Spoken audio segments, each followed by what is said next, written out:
Is it better for a leader to be good or to be effective? We want them to be both. We hope for leaders who are kind, honest, and fair. But we also need them to be strong, to protect us, and to win. What happens when a leader cannot do both? What if being kind leads to failure? What if being ruthless leads to success? If a hard choice must be made, which path should a leader choose? This is not a new problem. The rules for this difficult game were written down 500 years ago. They were written by a man who understood that power has its own cold logic. His name was Niccolò Machiavelli, and his short book, The Prince, has been a guide for the ambitious and a warning for everyone else ever since. It tells us not how the world should be, but how it is. To understand Machiavelli, you have to understand the world that created him. He was born in Florence, Italy, in 1469. This was the time of the Renaissance, a period of amazing art and new ideas. But it was also a time of great danger and uncertainty. Italy was not one country. It was a collection of city-states, each fighting for survival. Cities like Florence, Venice, and Milan were in constant conflict. They made alliances and broke them. They hired armies of mercenaries who were loyal only to money. Imagine living in a place where your neighbor might be your enemy tomorrow. A powerful family could be thrown from power overnight. A foreign king could invade at any moment. This was Machiavelli's reality. He saw popes who commanded armies. He saw cities betrayed by their supposed friends. He learned very early that good intentions did not keep a ruler in power. In fact, he saw that the kindest rulers often lost everything. Machiavelli was not a prince or a lord. He was a citizen and a public servant. For 14 years, he worked as a senior official in the Florentine Republic. His job was to deal with war and foreign policy. He traveled across Europe, meeting with kings, emperors, and popes. He was a diplomat, a spy, and a political analyst all in one. He saw power up close. He watched leaders make decisions. He saw who succeeded and who failed. And he took notes. He saw that the successful leaders were not always the most moral. They were bold. They were clever. They were sometimes cruel. They understood human nature. They knew that people are motivated by self-interest, by greed, and by fear. The leaders who ignored this reality were crushed. The ones who accepted it and used it survived. Then, Machiavelli's world fell apart. In 1512, the powerful Medici family returned to Florence and overthrew the government he had served. Machiavelli lost his job. He was accused of plotting against the new rulers. He was arrested, imprisoned, and tortured. He was eventually released, but he was a broken man. He was banished from the city he loved and forced to live on a small farm. It was there, in exile, that he wrote The Prince. He wrote it in a feverish burst of creativity. It was his attempt to get back into the game. He hoped that by writing a guide for rulers, he could win the favor of the new Medici prince and get a job. He wanted to show them that he was useful, that he understood power better than anyone. The book was not what people expected. Books about how to be a good prince were common at the time. They usually said that a prince should be honest, just, and Christian. Machiavelli's book said something very different. He argued that a prince's first duty is to protect the state. To do this, a ruler must be willing to do things that ordinary people would consider wrong. He must be willing to lie, to break promises, and even to use violence if necessary. He wrote, "A prince, especially a new one, cannot observe all those things for which men are esteemed, being often forced, in order to maintain the state, to act contrary to faith, friendship, humanity, and religion." This was a shocking idea. Machiavelli was suggesting that there were two sets of rules, one for regular people and another for leaders. For a leader, the most important goal is the survival and strength of the state. The morality of an action is judged only by its outcome. If an action strengthens the state, it is good. If it weakens the state, it is bad. This is why his name became a synonym for evil. Machiavellian now means cunning, deceptive, and ruthless. His book was banned by the Catholic Church. For centuries, he was seen as a teacher of tyrants, a whisperer in the ear of dictators. But was that his real intention?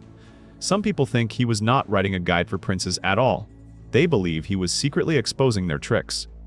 By writing down the ruthless methods of rulers, he was warning the common people about how they are controlled. Maybe, The Prince is not a handbook for the powerful, but a survival guide for the powerless. We will never know for sure. What we do know is that Machiavelli wrote down what he saw. He stripped away the comforting lies about power and showed the cold, hard machine underneath. He looked at politics as a scientist looks at nature. He was not interested in how things should work. He was interested in how they do work, and the machine he described 500 years ago is still running today. The world has changed since Machiavelli's time. We no longer have princes ruling over city-states, but the game of power continues in boardrooms, in political campaigns, and in the digital world. The core principles that Machiavelli identified are still very much in play. One of his key ideas was something he called virtue. This word doesn't translate easily into English. It's not about being virtuous in a moral sense. It's a mix of skill, courage, ambition, and the ability to adapt. A leader with virtue is like a skilled surfer. They don't control the ocean, but they understand the waves. They have the courage to ride the most dangerous ones and the skill to stay on the board when others fall. They know when to be cautious and when to be bold. In the business world, you see this all the time. Think of a startup founder trying to compete against a huge corporation. They can't win by playing by the old rules. They need virtue. They need a clever strategy, the courage to take big risks, and the ability to change direction quickly. They might have to do things that seem aggressive or unconventional to survive. They operate in a gray area, making choices that established companies might avoid. This brings us to Machiavelli's most infamous idea: the ends justify the means. He never actually wrote those exact words, but they summarize his thinking. An action, no matter how harsh, can be judged as good if it leads to a successful outcome that secures the state, or in modern terms, the company. Consider a CEO who decides to lay off hundreds of workers. It's a painful decision that causes real hardship. From a moral standpoint, it seems cruel, but the CEO might argue it was necessary to save the company from going bankrupt, thereby protecting the jobs of thousands more. The goal of the company's survival is used to explain the harsh action. Or think of a technology company that releases a product they know has flaws. They rush it to market to beat their competitors. They know some users will have problems, but they believe that capturing the market first is the most important goal. The long-term success of the company is the end that justifies the means of releasing an imperfect product. Machiavelli would understand these choices perfectly. He saw the world as a place of constant struggle. If you are not willing to be ruthless, your opponent will be, and you will lose.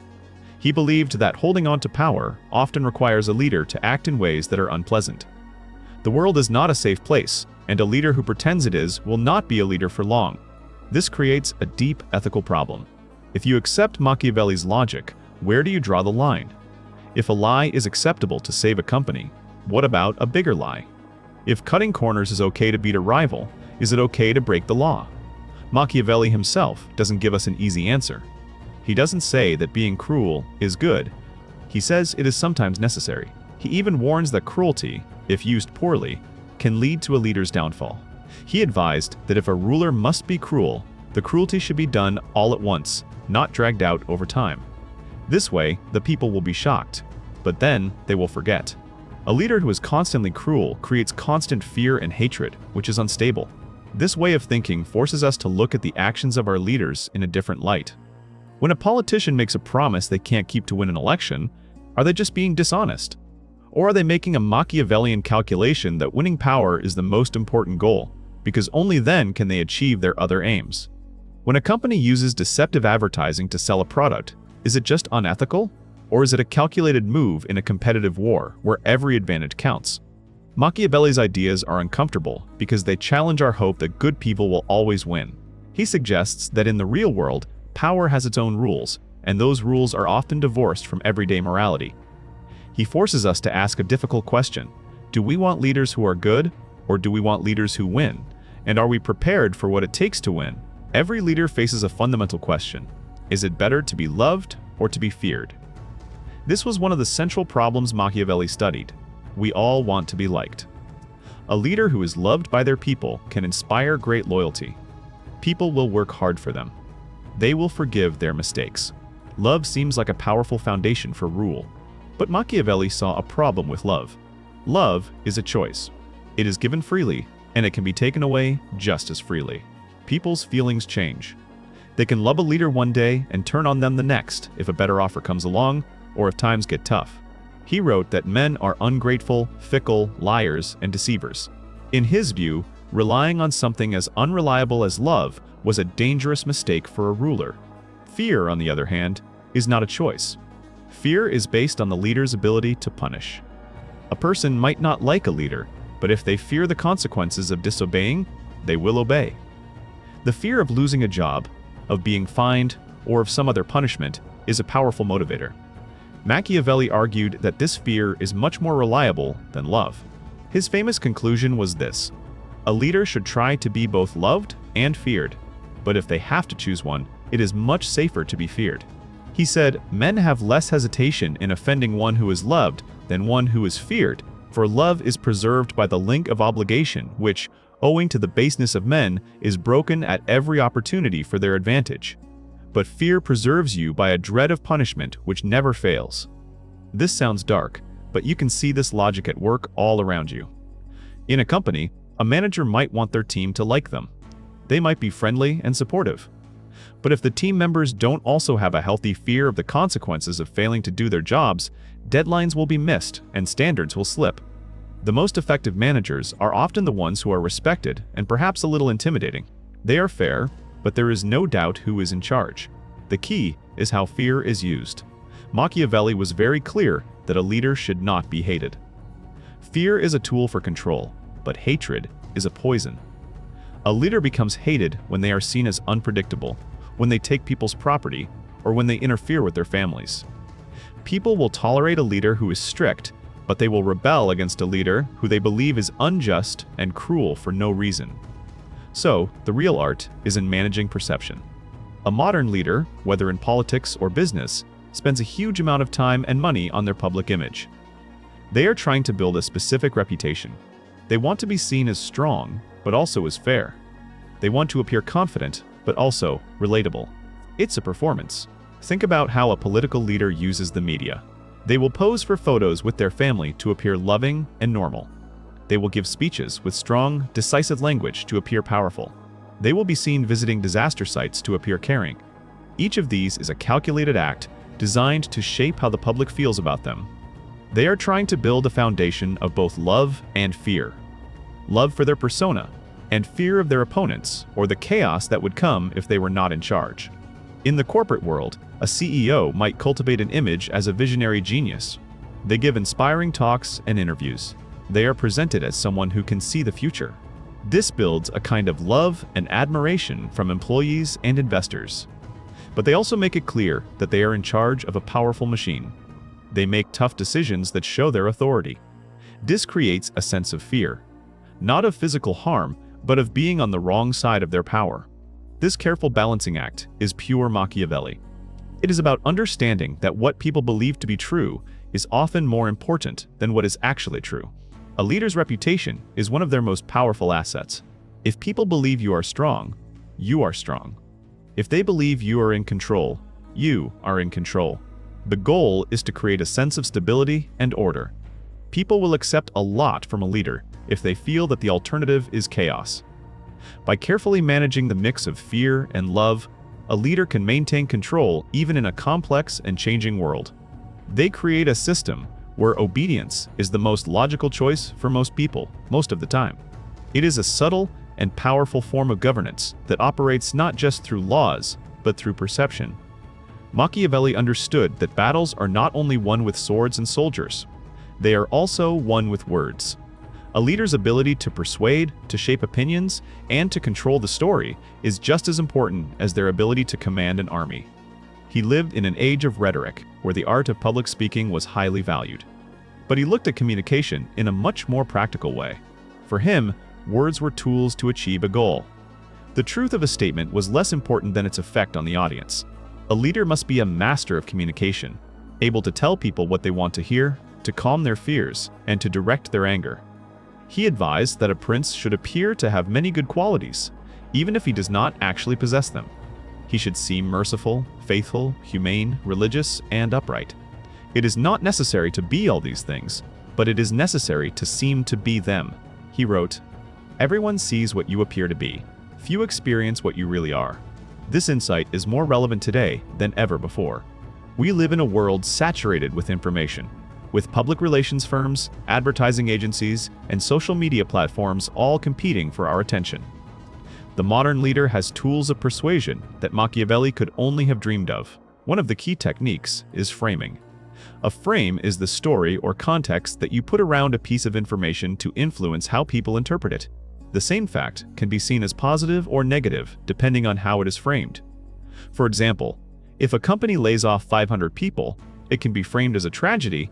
500 families lose their income. Or it can be framed as a necessary business move. Company streamlines operations to become more competitive. The underlying fact is the same, but the emotional impact is completely different. Leaders and their teams work very hard to control the frame. They want their actions to be seen in the most positive light possible. They use carefully chosen words, powerful images, and emotional stories to make their case. A politician doesn't just announce a new policy. They tell a story about a family that will be helped by it. A company doesn't just sell a phone. It sells a story about connection, creativity, and status. Another tool is the manipulation of emotions. Machiavelli knew that people are not rational creatures. They are driven by their feelings, by fear, hope, anger, and pride. A skilled communicator can tap into these emotions to bypass critical thinking. Think about how fear is used in political advertising. An ad might show frightening images of crime or economic collapse, and then present a candidate as the only person who can restore order. The goal is to make the viewer feel anxious, and then offer a simple solution. The emotional response comes first, and the logical analysis comes second, if at all. Social media has put these techniques on steroids. Image showing a person scrolling through a social media feed on their phone. Algorithms are designed to show us content that will keep us engaged. And what keeps us engaged? Often, it's content that sparks a strong emotional reaction. Outrage, in particular, is a powerful driver of clicks and shares. This creates an environment where the most extreme and emotionally charged messages travel the fastest and furthest. A leader can now bypass traditional media and speak directly to millions of people. They can carefully craft a message, test it on small groups, and then broadcast the most effective version. They can create a narrative about themselves and their opponents and repeat it over and over until it feels like the truth. They can create an us versus them mentality, uniting their followers against a common enemy. This is pure Machiavellian strategy. It is about controlling the flow of information and shaping perception to maintain power. The goal is not to have a reasoned debate. The goal is to win. In this game, words are weapons, and the truth is flexible. The most successful persuaders are often those who can tell the most compelling story, regardless of its connection to reality. The rest of us are left to figure out what is real and what is performance.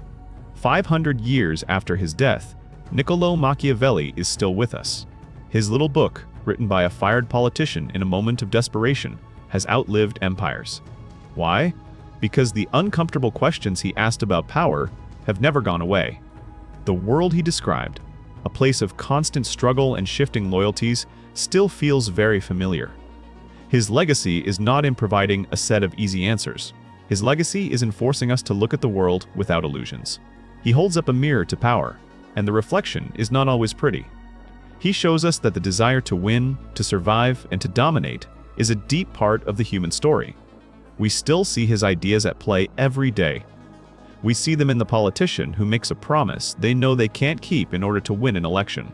We see them in the company that pushes the boundaries of the law to crush a competitor. We see them in the way nations deal with each other, where self-interest is often the only guiding principle. Machiavelli teaches us that power has a logic of its own. It doesn't always follow the rules of morality that we try to apply in our own lives. A leader is often faced with choices between bad options. To be good, in a conventional sense, might lead to a disaster that hurts thousands of people. To be ruthless might secure the safety and prosperity of the state. This creates a deep conflict within us. We want to believe that our leaders are good people. We want to believe that the systems we live in are fair. But Machiavelli whispers in our ear that this might be a dangerous fantasy. He suggests that the structures that keep our world running, the governments and corporations that provide our security and our jobs, may rely on a foundation of actions that we would find morally troubling if we saw them up close. His work is a warning. It warns us to be skeptical of the stories that leaders tell us. It warns us to pay attention to what they do, not just what they say. It reminds us that power is a force of nature, and, like any force of nature, it can be dangerous if it is not understood and respected. So, we are left with his difficult challenge. We have learned to build incredible technologies. We have created complex economies. We have connected the entire globe. But have we changed our fundamental nature? Has the game of power really changed? Or are we just playing it with more advanced tools? The final question is not about them. It's about us. We are the audience for this performance of power. We are the ones who grant leaders their authority through our votes, our money, and our attention. Machiavelli showed what it takes for a leader to win and hold power. But his work leaves us with a more personal and difficult question. If a leader keeps you safe and makes your life better, but does so by using methods you would secretly call wrong, do you still support them?